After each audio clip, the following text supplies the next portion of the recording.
5 দফা দাবিতে রাজধানীতে জামায়াতের বিক্ষোভ। নতুন কর্মসূচি নিয়ে প্রস্তুত বিএনপিও। নেতাকর্মীদের উদ্দেশ্যে তারেক রহমানের বিশেষ নির্দেশনা। আলোচনার টেবিল ছেড়ে রাজপথে সরব জামায়াত ইসলামী। বিএনপিকে চাপে রাখার কৌশল বলছেন বিশ্লেষকরা। বাড়ছে নতুন সংকটের শঙ্কা। রাজধানীতে দফায় দফায় আওয়ামী লীগের মিছিল। প্রশাসনের ভূমিকা নিয়ে প্রশ্ন। উদ্বেগ বাড়ছে রাজনৈতিক মহলেও। শেখ হাসিনার বিরুদ্ধে সাক্ষ্য দিতে এসে চাঞ্চল্যকর তথ্য দিলেন নাহিদ। জানালেন 4 আগস্টই সরকার প্রধানের দায়িত্বের প্রস্তাব দেওয়া হয় ডক্টর ইউনূসকে। পিআরের পক্ষে 26 দলের সমর্থন, বিপক্ষে বিএনপি সহ সমমনা দলগুলোর শক্ত অবস্থান। নির্বাচনের পদ্ধতি নিয়ে কাটেনি ধোঁয়াশা। পিআর পদ্ধতিতে আগামী জাতীয় সংসদ নির্বাচন সহ 5 দফা দাবিতে রাজধানীতে বিক্ষোভ মিছিল করেছে বাংলাদেশ জামায়াত ইসলামী। দলটির ঢাকা মহানগর উত্তর ও দক্ষিণ শাখা বৃহস্পতিবার এই কর্মসূচির আয়োজন করে। এদিন বিকেল 5:30টার দিকে বাইতুল মোকাররম মসজিদের দক্ষিণ গেট থেকে মিছিল শুরু হয়ে শাহবাগে গিয়ে শেষ হয়। মিছিলের নেতৃত্ব দেন দলের নায়েবে আমির ডক্টর সৈয়দ আব্দুল্লাহ মোহাম্মদ তাহের ও সেক্রেটারি জেনারেল মিয়া গোলাম পরওয়ার। কর্মসূচিতে দলের হাজারো নেতাকর্মী অংশ নেন। এ সময় এই মুহূর্তে দরকার পিআর আর সংস্কার। পিআর পদ্ধতি নির্বাচন দিতে হবে, দিয়ে দাও জামাত শিবির জনতা, গড়ে তোলো একতা স্লোগান দিতে দেখা যায়। এর আগে বাইতুল মোকাররম মসজিদের দক্ষিণ গেটে সমাবেশ করে জামায়াত ইসলামী। সেখানে দলটির কেন্দ্রীয় ও মহানগরীয় উত্তর ও দক্ষিণ শাখার নেতারা বক্তব্য রাখেন। এই সময় মিয়া গোলাম পরওয়ার বলেন, যারা এখনই বলে নির্বাচনের পর সব আইন ও সংস্কার মুছে দেবে, জনগণকে তাদের ভোটের মাধ্যমে বিচার করতে হবে। এই সংস্কার যদি নির্বাচনের আগেই না হয় এবং বিদ্যমান কাঠামোর নির্বাচন অনুষ্ঠিত হয়, তাহলে আবারও ফ্যাসিবাদের উত্থান হবে। জুলাই সনদ বাস্তবায়ন সহ 5 দফা দাবি নিয়ে বিকেলে মাঠে নামতে যাচ্ছে বাংলাদেশ জামায়াতে ইসলামী। পূর্ব ঘোষিত কর্মসূচির অংশ হিসেবে জাতীয় মসজিদ বাইতুল মোকাররমের দক্ষিণ গেটে বিক্ষোভ করবেন দলের নেতাকর্মীরা। তবে এর আগেই হঠাৎ করে দেশবাসীর উদ্দেশ্যে বার্তা দিলেন বিএনপির ভারপ্রাপ্ত চেয়ারম্যান তারেক রহমান। জানান, আগামী ফেব্রুয়ারি মাসে অনুষ্ঠিত হতে যাওয়া জাতীয় নির্বাচনকে সামনে রেখে অন্যতম দায়িত্ব হলো দেশের প্রতি ভোটারের আস্থা নিশ্চিত করা। বৃহস্পতিবার নিজের ভেরিফাইড ফেসবুক পোস্টে একথা লেখেন তিনি। পোস্টে আরও লিখেন, আজকের ও আগামী দিনের তরুণ প্রজন্মে আশা আকাঙ্ক্ষার প্রতিফলন ঘটাতে বিএনপি ছুটে যাচ্ছে তৃণমূল থেকে শুরু করে সমাজের প্রতিটি শ্রেণী ও পেশার মানুষের কাছে।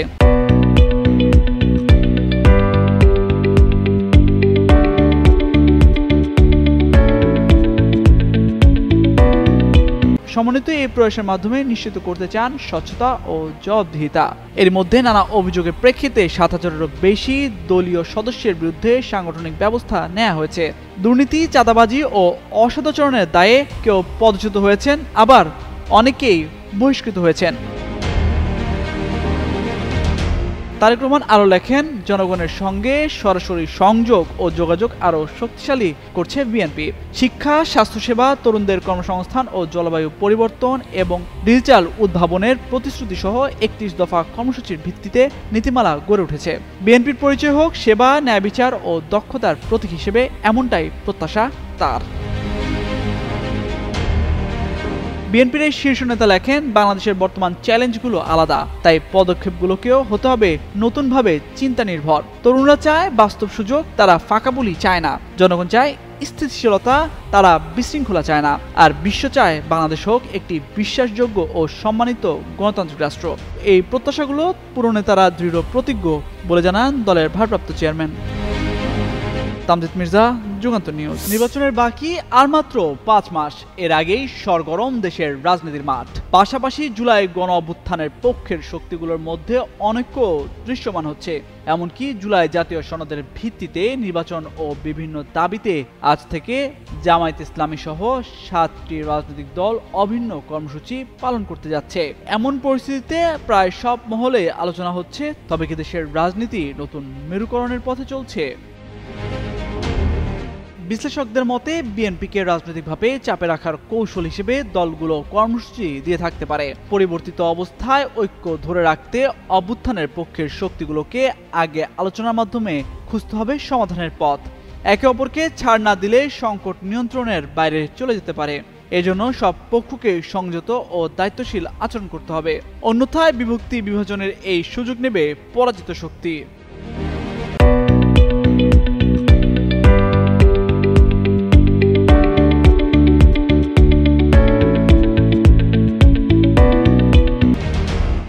বিএনপি স্থায়ী কমিটির সদস্য সালাউদ্দিন আহমেদ বলেন, জাতীয় ঐকমত্য কমিশনের সঙ্গে আলোচনা অব্যাহত রয়েছে। আলোচনা শেষ হওয়ার আগেই এ বিষয়ে রাজপথে আন্দোলনের আহ্বান জানানো অযৌক্তিক। যারা স্থিতিশীলতা নষ্ট করতে চায় তাদের রাজনৈতিক ভবিষ্যৎ নির্ধারণ করবে জনগণ।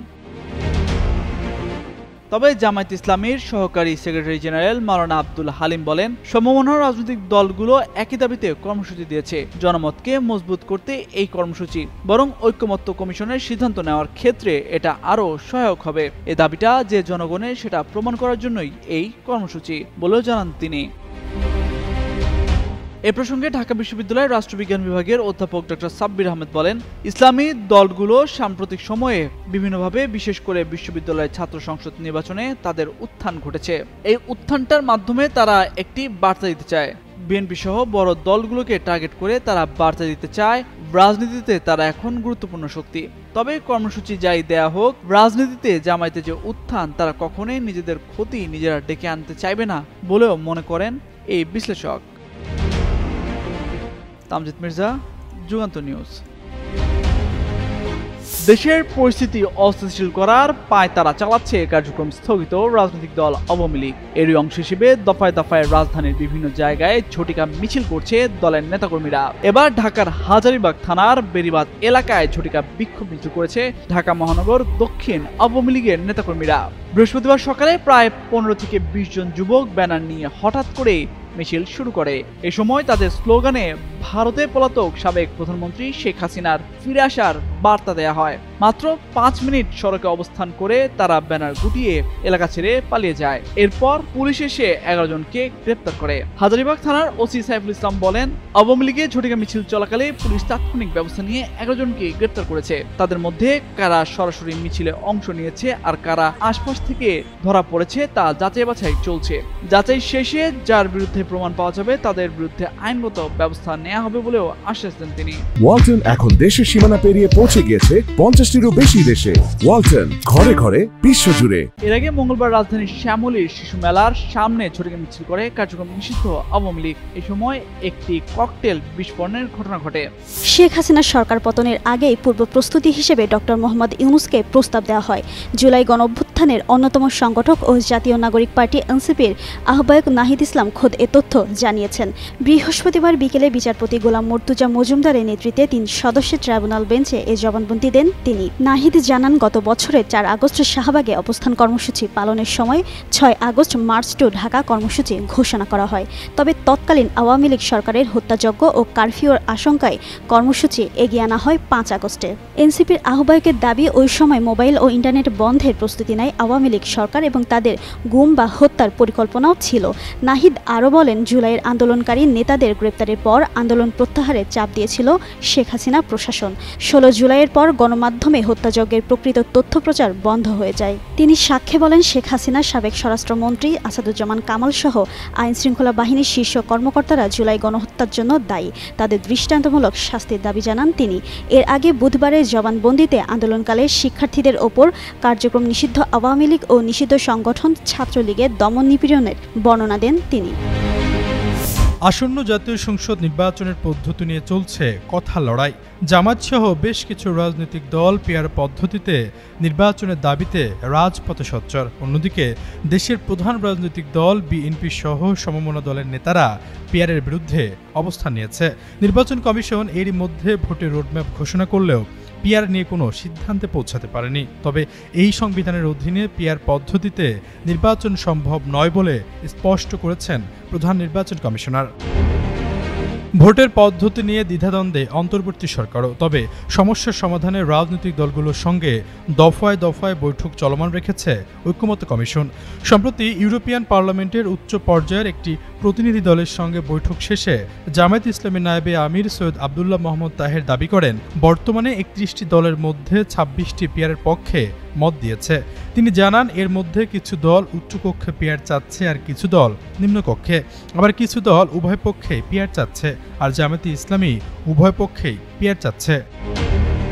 আবদুল্লাহ মোহাম্মদ তাহের বলেন, দেশের বর্তমান পরিস্থিতি ও সুষ্ঠু নির্বাচন নিয়ে ইউরোপিয়ান পার্লামেন্টের সঙ্গে আলোচনা হয়েছে। পিআর নিয়ে তারা অ্যাপ্রিসিয়েট করে সবাইকে ঐক্যবদ্ধ থাকার আহ্বান জানিয়েছে। জাতীয় ঐক্যমত কমিশনের বিষয়ে জামাতের নায়েবে আমির বলেন, ঐক্যমত কমিশনের মেয়াদ বাড়লে যে ঐক্যমত হবে তা মনে করি না। অনৈক্যের বিষয়গুলো 1 ঘন্টার বৈঠকেই সম্ভব। ঐক্যমত কমিশনের বৈঠকগুলো সময়ক্ষেপণের উপলক্ষ কিনা তা নিয়ে প্রশ্ন দেখা দিয়েছে। আলোচনার টেবিলে সমাধান সম্ভব হলেও সেখানে দলগুলোর আন্তরিকতার প্রয়োজন রয়েছে। এদিকে আসন্ন নির্বাচনে পিআর ব্যবস্থা সহ 5 দফা দাবিতে জামায়াত ইসলামী সহ কয়েকটি রাজনৈতিক দলের যুগপথ আন্দোলন কর্মসূচি ঘোষণা করেছে। নতুন এই আন্দোলনের জবাব বিএনপি রাজপথে দিবে বলেই মন্তব্য করেছেন দলের স্থায়ী কমিটির সদস্য সালাউদ্দিন আহমেদ। সংবাদ মাধ্যমকে তিনি বলেন, যে কোনো রাজনৈতিক দল তার গণতান্ত্রিক অধিকার হিসাবে তাদের রাজনৈতিক বক্তব্য নিয়ে মাঠে যেতে পারে, রাজপথে যেতে পারে, জনগণের সামনে যেতে পারে। আশরাফুল ইসলাম, যুগান্ত নিউজ।